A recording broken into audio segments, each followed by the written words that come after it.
Now you can take control of your game right now from your smartphone, tablet, or desktop. Just go to www.parbreakers.com/e-learning. That's www.parbreakers.com/e-learning. Your game will thank you for it. Welcome to Breaking Par with Bernard Sheridan, the golf instruction podcast that helps you take control of your game. Now, here's your host, the founder of Par Breakers Golf Academy and certified Golf Channel Swing Fix instructor, Bernard Sheridan. So, Kate, welcome to Breaking Par. Thanks so much for taking the time out to be with us today. Thank you. It's a pleasure to be here. So, tell us a little bit about junior golf. I know that you're very involved in it. And I had the pleasure of about, I want to say, 2 years ago, watching you do some demonstrations down at Mike Bender's Academy down there in Florida, and talking about some of the things that you do with your juniors, and it was extremely interesting. So let us in on a little bit about that. Sure. Well, first of all, thanks for showing up to that. I didn't know that you were in the audience. That was a real treat to be able to do that. I have just taken my years of my early childhood education, my years in the classroom with children ages 3, 4, and 5, and basically that was my segue into the golf world. And so I've taken all of my tools, my strategies from classroom management and the discipline that I was teaching at the time, which was called creative movement, and I apply that to the golf world. And I've been doing it since 2008. So you've been in here for quite a while now, and you're based out of New York? Yes, I'm based out of New York City. Okay, so when you do teach, where in New York are you doing that? Well, we currently just ended our winter program, and we were indoors in rented spaces. So we had a variety of spaces, everything from a very large gymnasium that was tented. It's actually a gym outdoors that was tented in for the winter. We had a program there, and a very unique situation. We were in an apartment building sort of rec center, I guess, for lack of a better description, which was a very small space, but we were able to teach classes of 8 kids there. And we were also in a Jewish congregation, in the basement of a congregation. So, and then of course we maintain our school programs. We're currently in 21 schools throughout the year. And so those programs never stop due to the weather. And then, of course, we're getting ready to start our Central Park program come April 4th, where we will have an offering of 36 classes per week in the parks. And, of course, our 21 schools will be in session as well. So as of next week, we will have over 55 programs running. Wow, that's a lot. I mean, it's so that must really keep you busy. Now, do you have a pretty good-sized staff working with you to do that?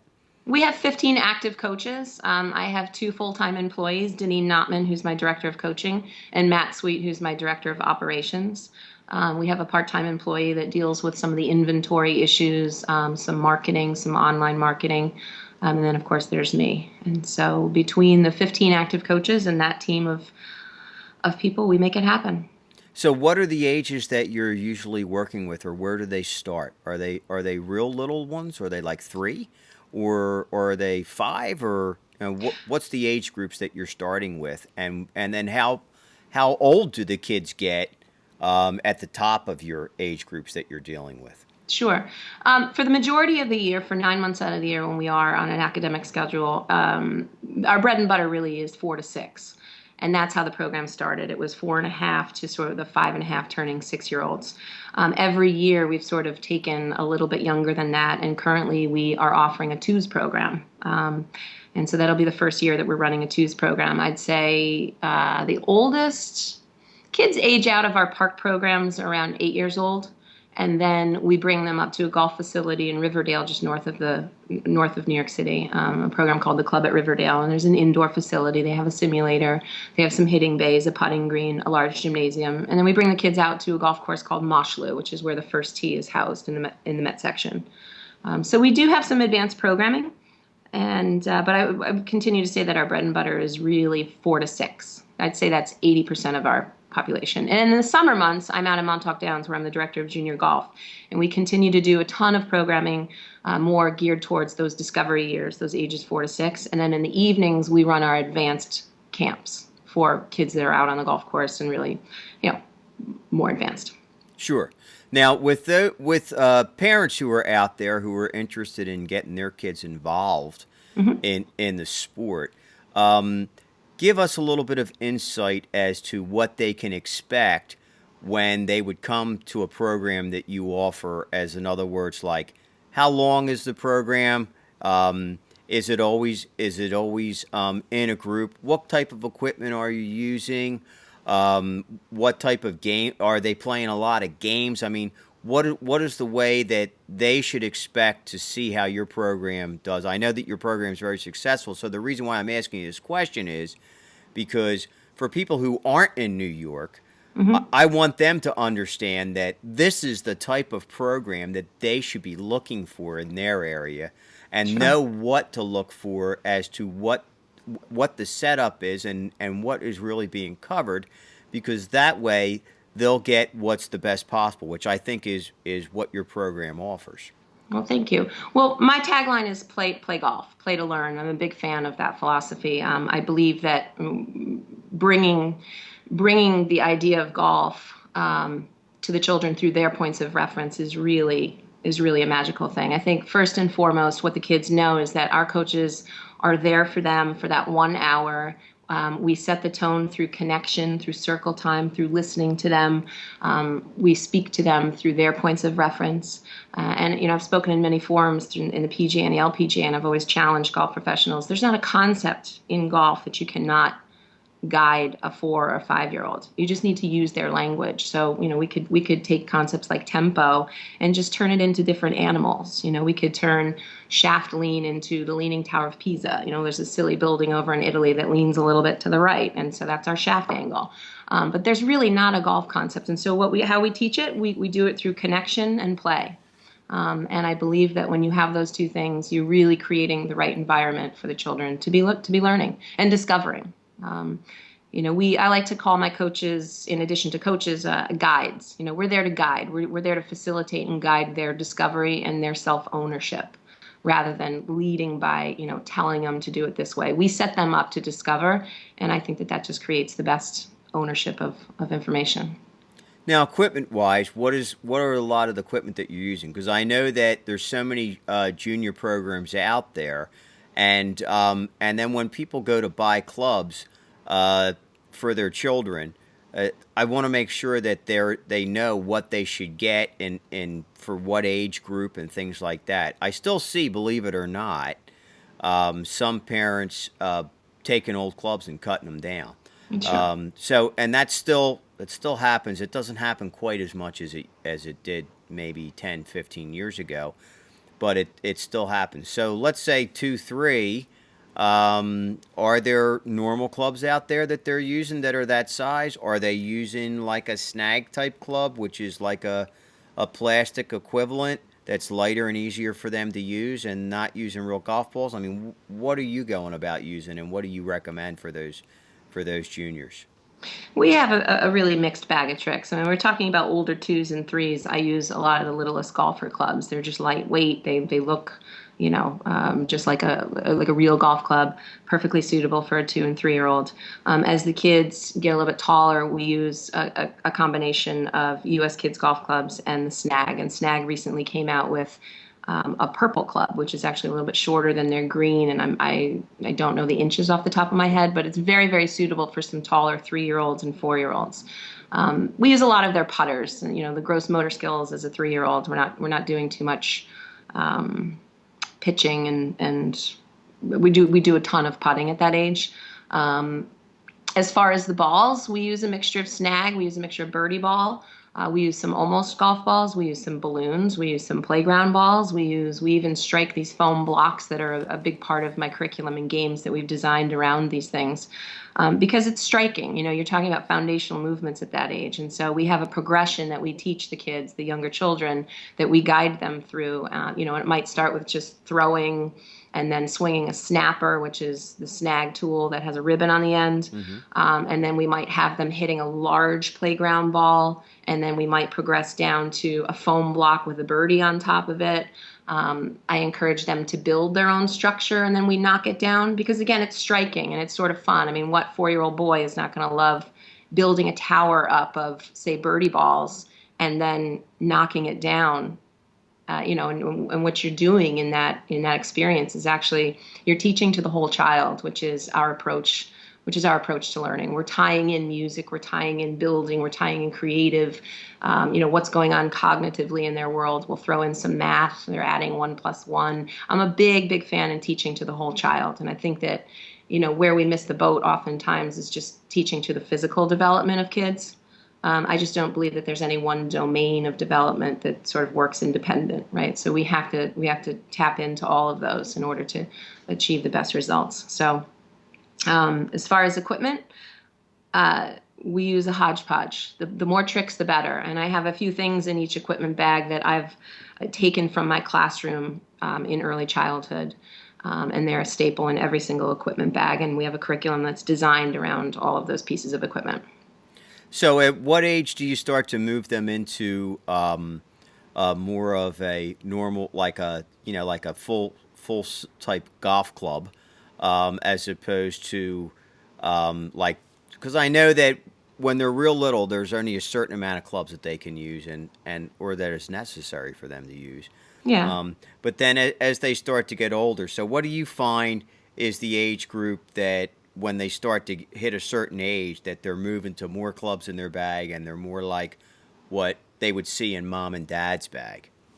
Yeah, I mean, that's kind of a hard question to answer because I think until you age out of our park programs, we really are providing our coaches with, a sand wedge, a pitching wedge, maybe a 9-iron, and we're not talking about different clubs and trajectories and what they're doing. When the child has shown us that they have taken an interest and, maybe they're in the program for 3 semesters and now they're taking an interest. I get phone calls all the time, every semester, Johnny wants his own set of golf clubs. And so I'll always recommend the starter set at US Kids Golf with the 5 clubs. And again, once they start to sort of show their interest, when they reach 8, 9, 10, then we'll start adding clubs in the bag. But we're certainly getting US Kids traditional clubs in the hands of 3-year-olds right away. But we're only using, an iron. We don't talk about, Sure, they're not hitting driver or, even the 5-year-olds are not. And we're also in the park, so we have to, work with the space that we have. And we use irons, keep it. Sure, yeah. Sure. Which I've seen, I know that when I was a lot more involved in junior stuff, and I still am, but not quite as much as I used to be. And it was the same type thing. I did a lot of programs in parks, and in more of confined areas. So we pretty much stuck to irons and pitching and chipping and things of that nature. It was basically just because of the situation that we were in that they couldn't hit driver, and that's probably the same for you. Or is there any time that you're having them play like little golf courses or things like that, where you're taking them to an actual golf course? Or if not, are you setting up any, because I know I used to set up like mock holes. And I'd say, hey, you have to go up this way, and then you got to go around this tree, and then you got to get it into this net, and then and we're going to call this a par 4, and it might have been like maybe a total of 40 yards.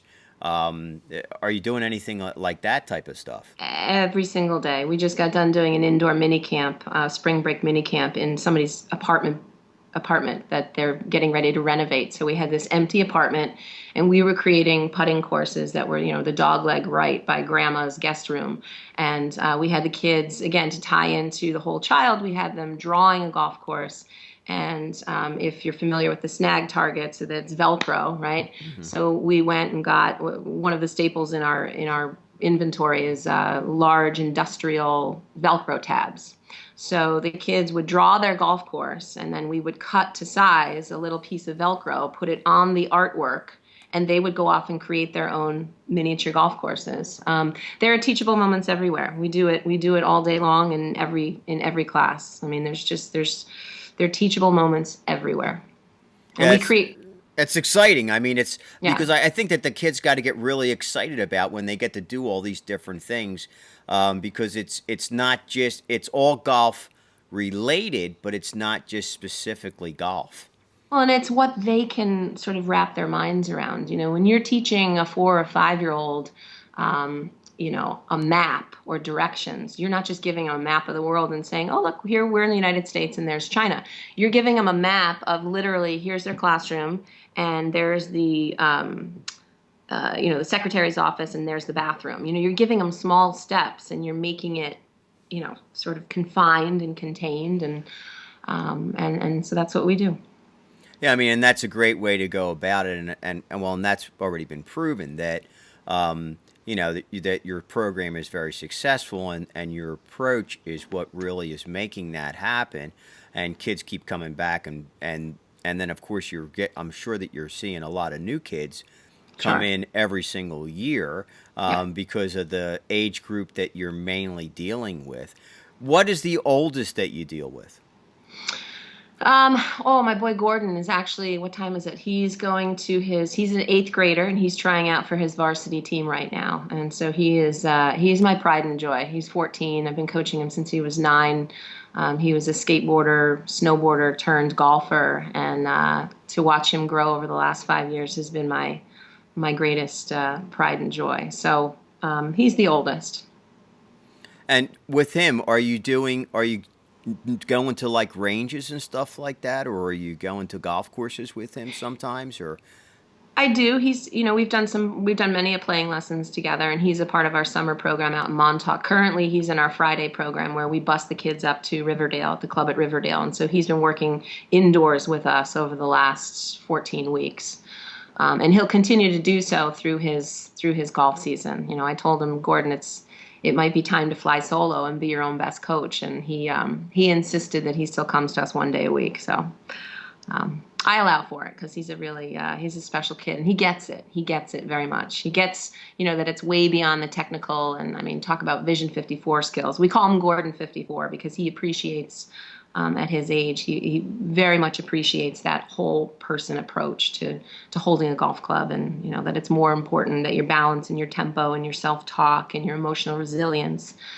He's tuned into all of that. So Yeah, that's a huge part of it. I mean, I've talked to that with other instructors, and how important that helps their confidence, the player's confidence level, and that's a huge part of the game in general. Is yeah, if that confidence level isn't there. I mean, the skills, once I think you learn the skills, I think that they're pretty much in there. And then I think that if your confidence level wavers, it's kind of hard to access those sure, skills. sure. But if your confidence level is higher, it's much easier to access those skills and then be able to feel confident about it, that you're going to be able to make the shot, and then and you might not. But your odds of making it rise tremendously, just for the fact that you're looking at it in a different way and not in a mechanical type way.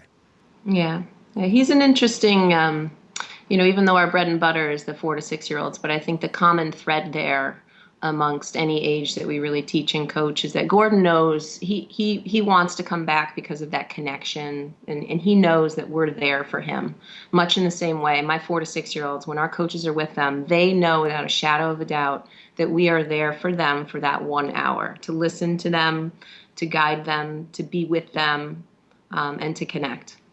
Now, So, for parents who don't have the opportunity or aren't in the New York area, and they're going to mhm. look for a program near them, what is the ratio that you recommend as instructor to students, especially in that younger age group, 4 to 6? That's a tricky question. I mean, I will keep for my 2s and 3s. I will keep a 3-to-1 ratio, and I know that there are other professionals out there that would want to go 1-to-1, or they want to have a parent volunteer. And I think that suits them and that works with their programs. Our curriculum is specifically designed to engage multiple learners. That no child is ever sort of waiting around. They're actively involved, engaged, given they're on task.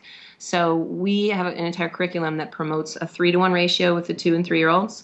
We go to a 4-to-1 ratio for the 4 to 6-year-olds, and we might go to a 5 to 1. And now if I have a coach that I feel, for example, we have a woman that works for us who's a master early childhood educator, and we've given her the golf knowledge that she needs to be able to deliver this program in this particular school. I feel very, very confident giving her 5 to 1 because she's spent 15 years in a classroom with 3, 4, and 5-year-olds, so she's very well versed. We're continuously with the director of coaching. Deneen and I are constantly assessing our coaches' skills, what's beginning, what's emerging, what coaches are masters at what, and then we try to piece together, say somebody with a little bit more golf knowledge with somebody that has more classroom management techniques and so on and so forth.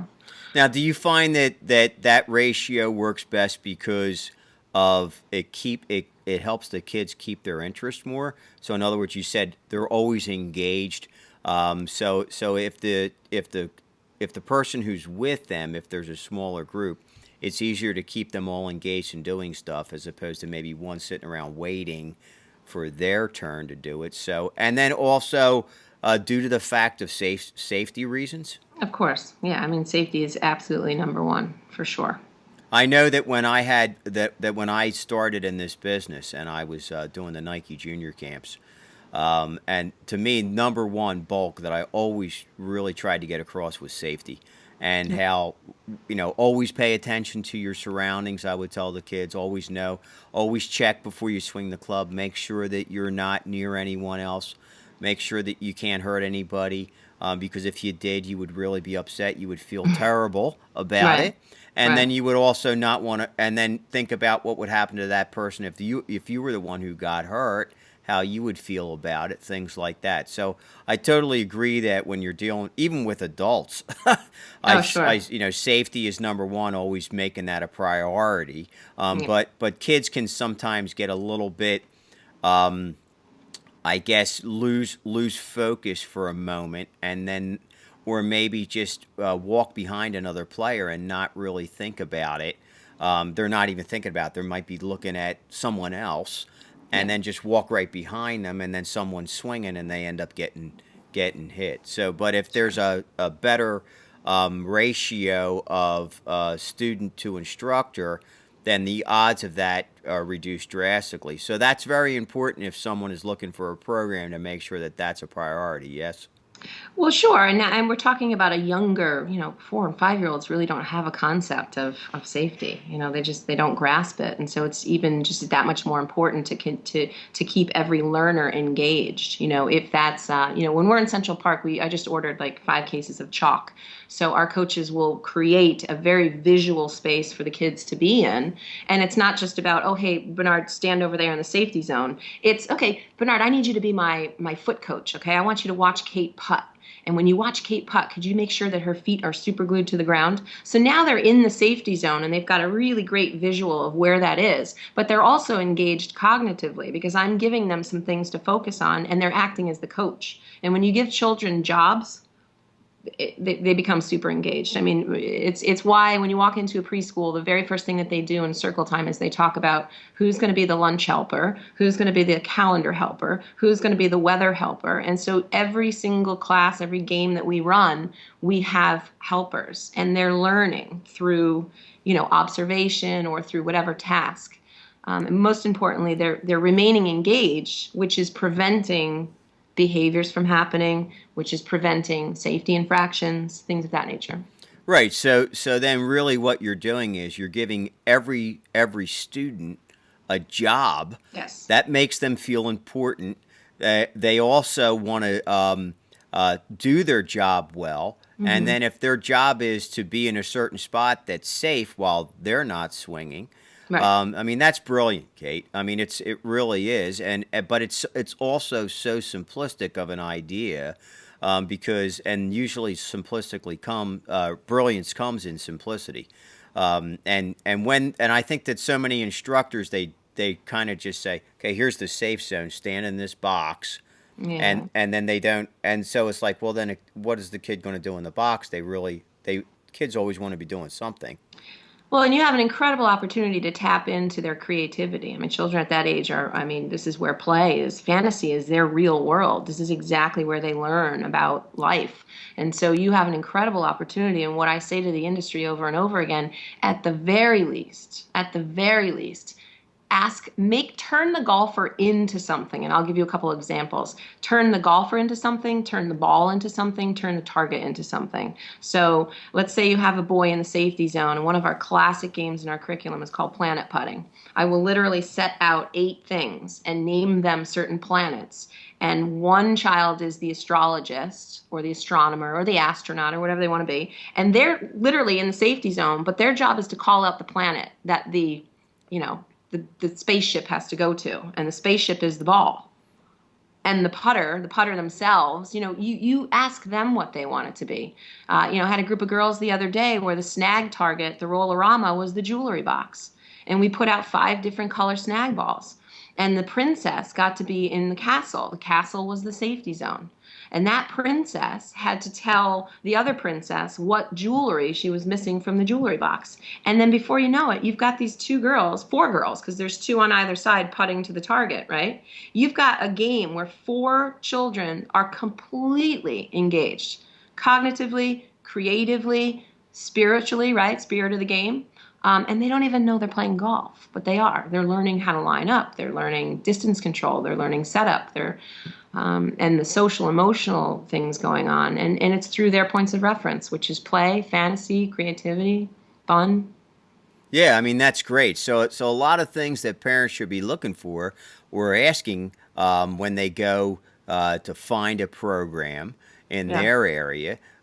They should be saying, hey, are you engaging the kids? What are you doing different things like this? Or are you turning the targets into imaginary objects and to help them more understand not just how to play golf, but just how to have fun and to stay engaged and to do different things and stuff like that. So I think a lot of parents, they're not gonna, when they go to a program, and I know some of the kids, because I have some little kids that I teach. I have some 4 and 5-year-olds, and many of them will come to me, and because I'm willing to work with kids that age, some of them will say they can't find an instructor that'll work with them because they don't want to work. They don't start till they're 7 or till they're 8 or whatever. And I always try to. What you said about make the target different things. I try to do that too with that age group. It helps them stay more engaged. It lets them do what they want to do. But most of those things that I do at that age group are one-on-one. I don't have a big staff when I do golf programs for juniors. Most of the stuff that I start at age 6, and I'll do up to 6 kids with myself. And I won't do any more than that, and that's only for a half-day program. And then if I do a full-day program where I take some of those juniors out on the golf course, I never do more than 4 because that's the ratio that I feel comfortable with, that I can handle. Right. And that seems to work best where everybody wins and the kids are having a great time the whole time. Sure. So these are things, and the main thing that I'm really trying to get our listeners to understand here is that no matter where they are, they have to look for these kind of things in the program, because that's a program that their kids are going to have fun at, and that's really the main goal here. And then it's also a program where they'll learn some of these skills, and they'll be safe, and not just feel like they're going to a lesson and they'll be taught in positions and things like that. Because that's more for kids who are a little bit older, and even if they are a little bit older, they still need to be engaged and to open up their mind so that they have fun and enjoy it. Yeah, I think that by teaching this age group, by teaching juniors, what I wanted to add to what you were saying is I think the other thing that you need to look for, I'm going off on a tangent here, the other thing to look for is how do they separate the ages? I think that there's, I think the industry is definitely making a shift. However, 8-9 years ago, when you look at a lot of junior programs, they don't start until 7, Or B, it's, yes, our junior program is 5 to 17, and you'll see 5-year-olds in with 9 or 10-year-olds, and they're very, very, very different developmentally, and that's a real problem. And there was something else I want to say, and I totally forgot, but that's okay. That's okay. That's okay. So, no, I totally agree with that, and I think that these are things that, as we're trying to inform our listeners about what to do with their kids, that it gives them a better idea as to these are things that they should be listening for and looking for. Right. And also for the instructors who listen to our show, because we have quite a few, these are some things that are some great tidbits of information that you could incorporate into your junior program. Sure. To be able to keep your programs more safe and also more fun, not just for the kids, but for you as the instructor. Yeah. Yeah, I remembered what I wanted to say, and I think it's a big part of what we do. And I've had a lot of coaches say this back to me. The feelings that I felt is that by teaching this age group has only made me a better coach, and business partner and friend and just human being. By you have to be present. Like, it's a constant exercise in being present. And if there's any instructor, coach, teacher out there listening, and they're struggling with their junior program, or they're struggling to make a connection, just simply show up. Like, be present, ask questions, ask about them. After all, this is student-centered, right? It's not about us. It's not about what I know or how I hold the club. Ask them about their day. Ask them what their interests are outside of golf. And as Lynn and Pia say from Vision 54, which I love so much, and I think it's right in line with what we do with the kids, we're coaching human beings that happen to be holding a golf club. And I think that that's a really big distinction in coaching and education. And, there's a great line, like, how are they going to care about what we know if they don't know that we care about them? And I think it's really important for everybody that has the privilege of working with junior golfers of any age, that they make that distinction. Yeah, I think that whenever you can cross the line, because I think that in golf in general, it crosses the line with life so much. Yeah. And whenever you can engage that to, no matter what the level player is, or age group, whether it's a junior or a adult, it's so much easier for them to embrace the game and turn it into a lifelong love of the game. If Sure. they see how it mirrors life and how it really can make their lives better and more fulfilling. Absolutely.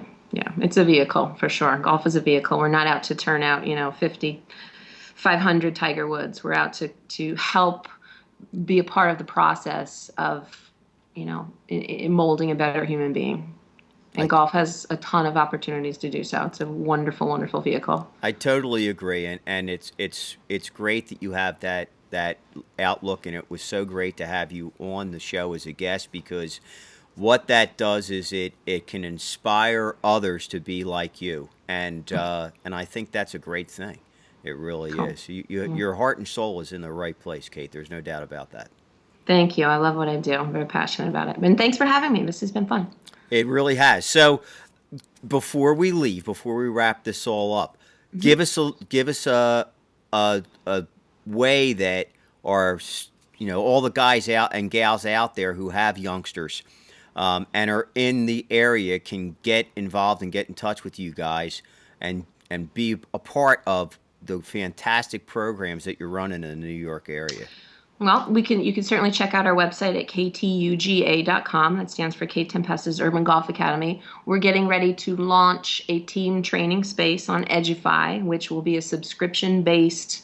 If you're not familiar with Edify, it's a way that we can get out our curriculum. We can get out, classroom management strategies. You can see the kids in real time playing games in our curriculum. We're getting ready to launch that in the next month, and that will be a subscription-based. So that could be for other coaches. It could be for parents that just want some ideas on how to play golf with their kids. And those are two great ways to start. And of course, we have a curriculum that's for license. We have a gentleman in Canada that's licensed our curriculum and turned his program into 300 golfers of 4 to 6 year olds. And that's it. That's awesome. That's really great. So once again, thanks so much. And what we always say here in parting is try to keep it in the short grass until we meet again. Thanks, Bernard. All right. Take care. Have a great day. All right. Bye-bye. Bye. Now you can take control of your game right now from your smartphone, tablet, or desktop. Just go to www.parbreakers.com/e-learning. That's www.parbreakers.com/e-learning. Your game will thank you for it.